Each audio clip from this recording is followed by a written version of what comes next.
El centurión Abenadar. Abenadar, llamado después Ctesifón, era de un país situado entre Babilonia y Egipto, en la Arabia Feliz, a la derecha de la residencia última que tuvo Job. Había allí, sobre una montaña poco elevada, una reunión de casas cuadrangulares, con tejados planos. Había muchos arbolitos, se recogía incienso y bálsamo. Yo he estado en la casa de Abenadar, que es grande y espaciosa, como de un hombre rico, pero muy baja. Todas las casas están construidas así, sin duda por causa del viento, pues la posición es muy elevada. Abenadar había entrado como voluntario en la guarnición de la fortaleza Antonia en Jerusalén. Servía en el ejército romano para ejercitarse mejor en las artes liberales, pues era erudito, fue un hombre muy vivo, de cara morena y talle corto. Las primeras predicaciones de Jesús y un milagro de que había sido testigo le habían convencido de que los judíos lograban la salvación y había adoptado la ley de Moisés. No era un discípulo del Salvador, sin embargo, no abrigaba malas intenciones contra él, al contrario, le profesaba veneración secreta. Era un hombre muy grave, cuando vino sobre el Gólgota a relevar la guardia, mantuvo el orden y el decoro hasta el momento en que la verdad triunfó en él, y dio testimonio delante de todo el pueblo de la divinidad de Jesús diciendo, verdaderamente este era el Hijo de Dios. Como era rico y voluntario, le fue fácil dejar al instante su empleo. Ayudó al descendimiento de la cruz y al entierro de nuestro Señor, esto le puso en relaciones íntimas con los discípulos de Jesús. Después de Pentecostés, recibió el bautismo, en la piscina de Betesda, y tomó el nombre de Ctesifón. Tenía un hermano en Arabia, le contó los milagros de que había sido testigo, y le llamó al camino de la salvación. Este vino a Jerusalén, y fue bautizado con el nombre de Cecilio. Fue encargado con Ctesifón de ayudar a los diáconos en la nueva comunidad cristiana. Ctesifón acompañó a España al apóstol Santiago el Mayor, y volvió también con él. Más tarde fue enviado a España por los apóstoles, y llevó el cuerpo de Santiago, que había sido martirizado en Jerusalén. Fue obispo, y tenía su residencia habitual en una especie de isla o de península cerca de Francia.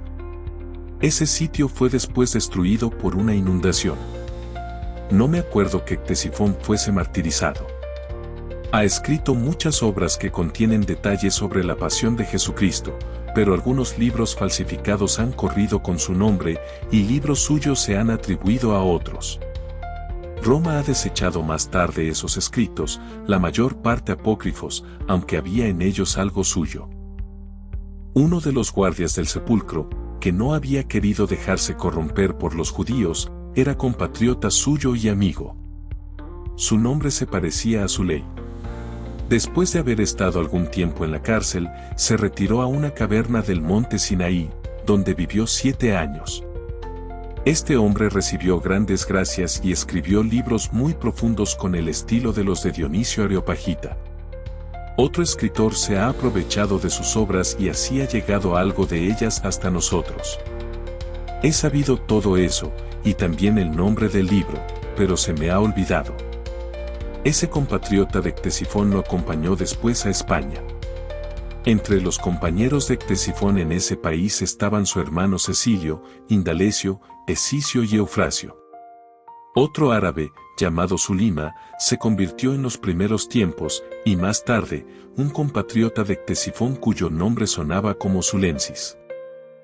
Longinos, que había tenido otro nombre, hacía un servicio, entre civil y militar, aliado de Pilatos, que le encargaba vigilar lo que pasaba y contárselo.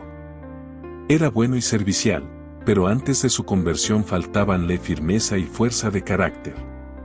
Lo hacía todo con apresuramiento, le gustaba darse importancia, y como era visco, por ende, sus compañeros con frecuencia le hacían burla. Longinos era oficial de clase inferior. En la noche en que Jesús fue conducido al tribunal de Caifás estaba en el vestíbulo con los soldados, iba y venía sin cesar. Cuando Pedro tuvo miedo de las palabras de la criada, él fue uno de los que le dijo, «Tú eres de los partidarios de ese hombre». Cuando condujeron a Jesús al Calvario, estaba cerca de la escolta por orden de Pilatos, y el Salvador le echó una mirada que le conmovió.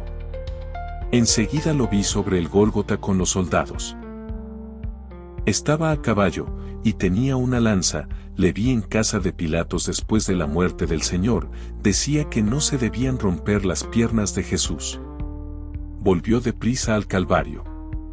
Su lanza estaba hecha de muchos pedazos que encajaban uno en otro, y estirándolo se le podía dar 3 veces su longitud.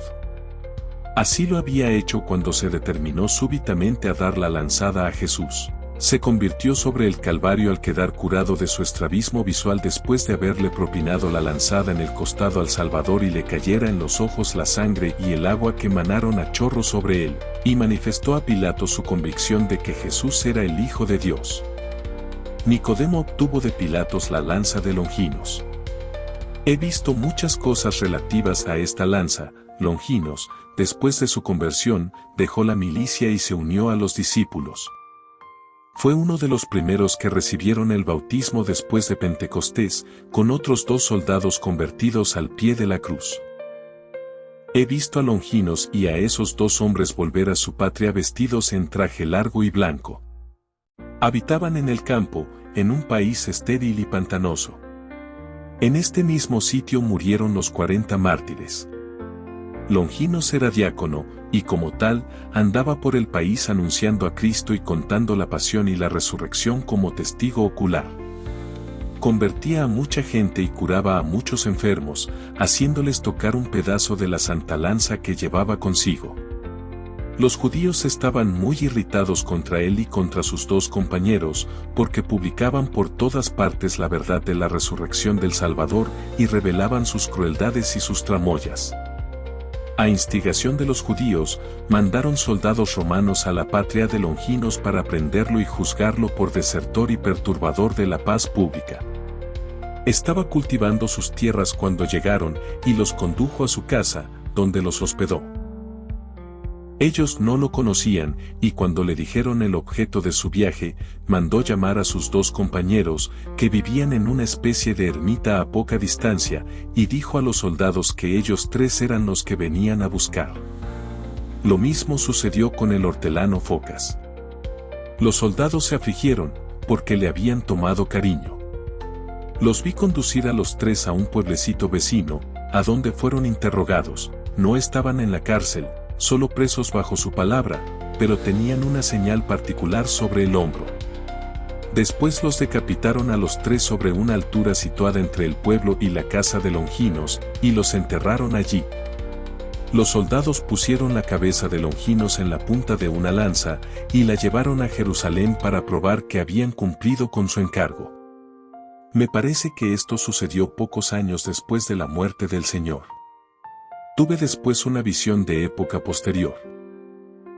Una mujer ciega, del país de San Longinos, fue en peregrinación a Jerusalén, esperando sanar en la ciudad santa, donde se habían curado los ojos de Longinos.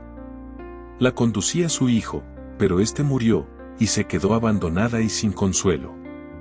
Entonces San Longinos se le apareció, y le dijo que recobraría la vista si sacase su cabeza de una cloaca donde los judíos la habían echado. Era un hoyo con una bóveda, donde se juntaban las inmundicias por diversos conductos. Yo vi algunas personas conducir allí a la pobre mujer, entró en la cloaca hasta el cuello, y sacó la santa cabeza. Se curó, y regresó a su patria. Los que la habían acompañado conservaron la cabeza.